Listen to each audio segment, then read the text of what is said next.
Welcome back to the channel, guys. So we are in video 8 Yeah. of the series, and it's been wonderful and fun for both of us so far. Yeah. So we've been experimenting and toying with a lot of stuff. So if you just tuned in, watch the earlier videos if you can. So that'll be very helpful. In this video specifically, we're going to talk about AMP, modelers, processors, profilers, etc. from a beginner standpoint.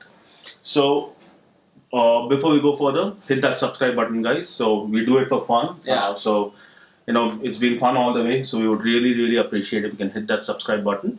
So without further ado, let's get started. So I got a whole bunch of toys here, so which we'll discuss.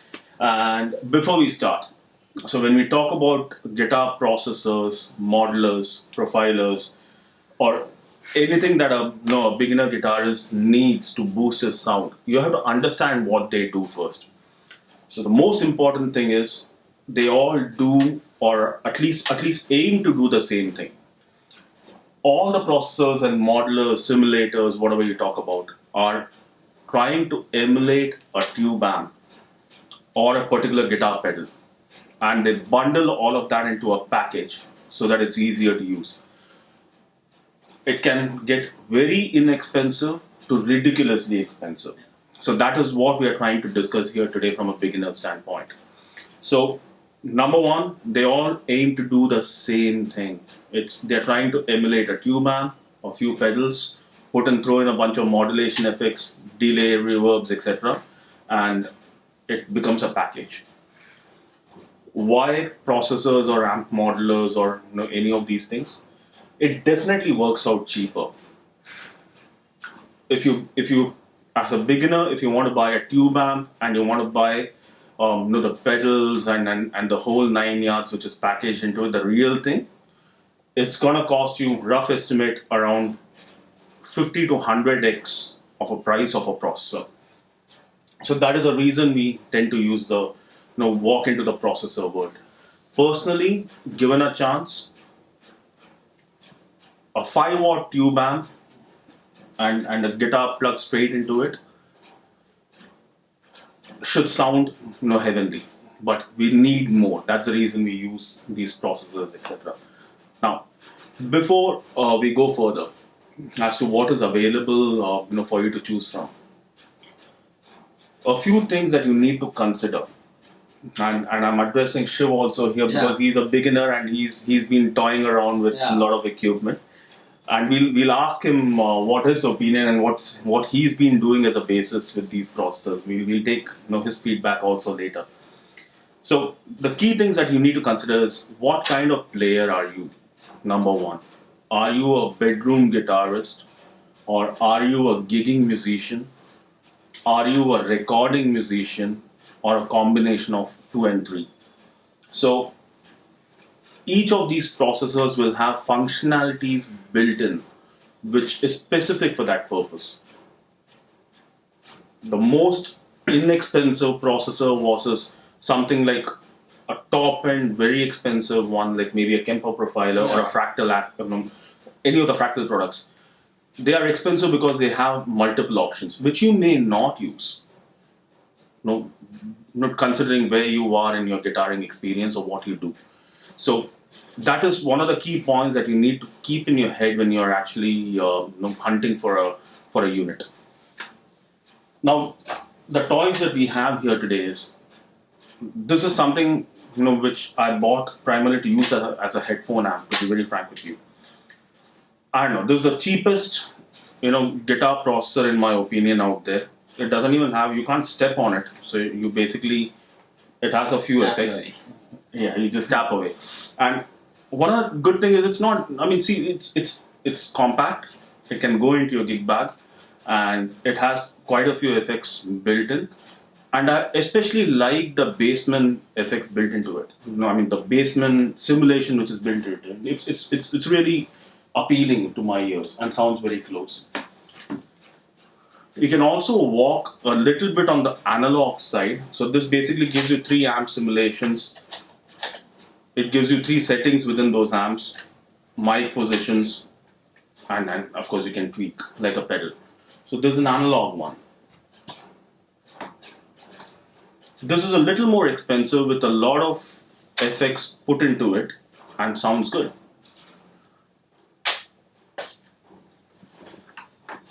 This belongs in a museum, so this is a Pod X3 Live. Which I think even in today's world, if you've not seen a video where we actually compare the Pod X3 Live with an HX Stomp, I'm gonna leave a link up here. Watch it. It doesn't sound bad. So if you're a beginner, you can either go in for one of these cheap processors if you're a bedroom guitarist, or even something like this if you're a gigging musician, and try to achieve the sound you want. Or you can get, I'm pretty sure you can get one of these very cheap in the used market today. Or you can go expensive. So out of all the units that at least I have, because I'm more a tube amp and a pedal kind of a guy, so I use this on and off, and I use it now with the convenience that this offers.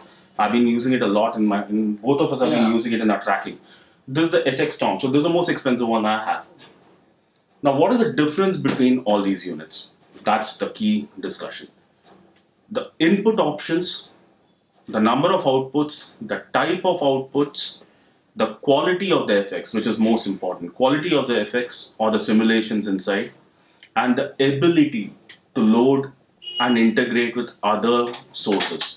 For example, an impulse response, for that matter. Yeah. If you want to load an impulse response into this, physically into the unit is not possible, and we'll come to that. We'll come to that when we are going to put this on test against this. To be very frank with you, this costs 8 times of this. So we're going to, in today's video, that's what we're going to do. We're going to test this versus this, and trust me, I was very pleasantly surprised with the Marshall simulation on this. Yeah. There's a trick which I use, I'll come to that later. So the ability or the functionality is built in, and the quality of the sound is what makes the difference between all of these. Is one unit bad as compared to the other?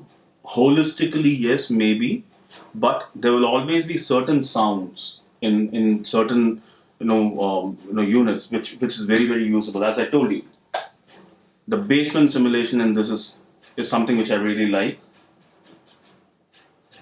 You can't get a better Dumble or a Turok sound than this one. It sounds super authentic on this. I like the Marshall and the Boogie simulation in this. I like a lot many more things in this. Yeah. That's the reason I'm actually paying in the price, right? I like the Marshall-ish sound in this, though it's not the best in this. I like the Fender Tweed sound in this. Basically multitasks really well. Exactly. So when you're tweaking, if you have all of these lying around, yes. But if you're connected to one and you want to get the sound, it's much more easier in this. And that's the reason we're paying the price. Frankly, Shiv has been toying around with these units. So what's been your experience? So myself as a beginner, I've been using my dad's Pod X3, I've been toying around with that. But also the side, I have a couple of patches stored in the HX Stomp.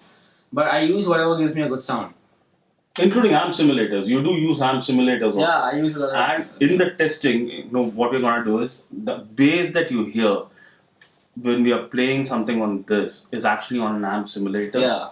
And the bass that you hear when we are playing this is coming from this. Yeah. So we'll see the difference. And by the way, the Pod X3 that Shiv is toying around with and playing around for some time is actually as old as him. And it's built like a tank. So that's that's one of the other points which I wanted to cover. You get what you pay for, right? So I'm pretty sure if I drop this, it's not going to survive. But if I'm pretty sure if I drop this, I'm going to break the floor of someone's feet. You wouldn't want to do that. So that's the quality, or the quality of the build is one more factor that you need to consider. Now what we're going to do, instead of blabbering away, is let's take this cheap pedal and try out a Marshall kind of a sound, and also the bass kind of coming in from a simulator, because we are on the inexpensive side of things. Yeah. So I'm going to emulate a Marshall sound out of this, whereas he plugs his bass into an amp simulator, and let's play something. Now the trick, does this pedal actually sound the way it sounds in the recording by itself? No. That's the key element that you need to understand. If you're recording at home for fun, you do have a laptop and your DAW, which also has a functionality, a lot of functionalities built into it. What I'm actually doing is I'm actually putting an impulse response to the Marshall simulation coming in from this.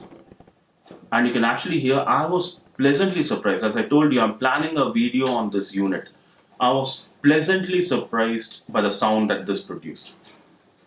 Then we're going to actually do the same kind of a sound simulation with the HX Stomp. Again, a very Marshall kind of a sound. And when we're using this, the guitars are coming from this, and the bass also is coming from, you're using the Ampeg on this. He's using the Ampeg simulation on this. So let's hit out and see how it sounds. And as usual, have fun, rock on, and do subscribe. I will kill you.